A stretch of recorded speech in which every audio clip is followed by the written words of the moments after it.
Welcome back to Film Snob HQ. The road to Doomsday continues, and next up is X-Men 2, also called X2 from 2003.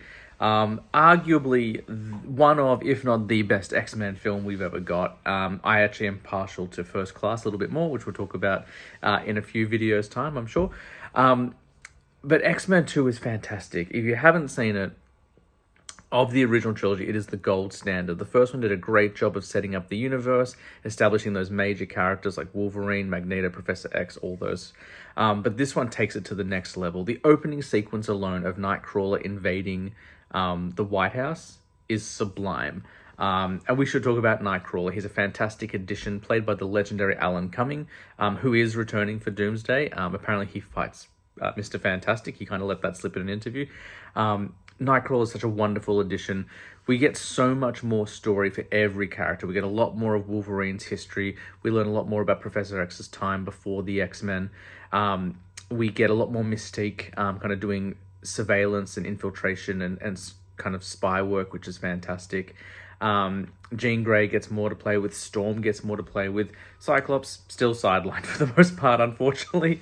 We're also introduced to a new villain, William Stryker, who is tied to Wolverine's origins, at least when he got his adamantium skeleton, and he shows up again in future films as well, although not played by the same actor.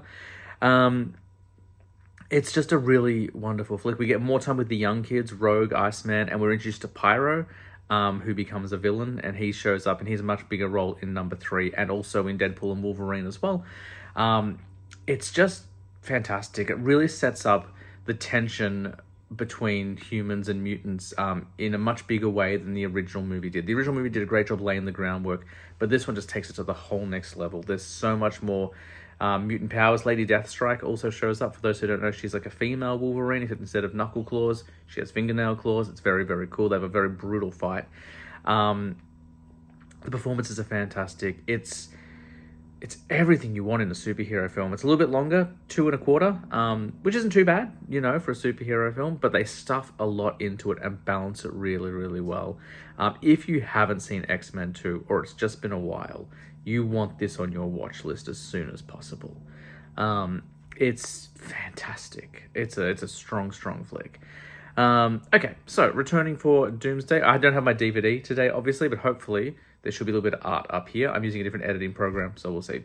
Are they returning for Doomsday? I've already talked about the characters who are, but the new characters, Colonel Stryker, Lady Deathstrike, and Nightcrawler and Pyro, are they going to show up? Nightcrawler definitely is.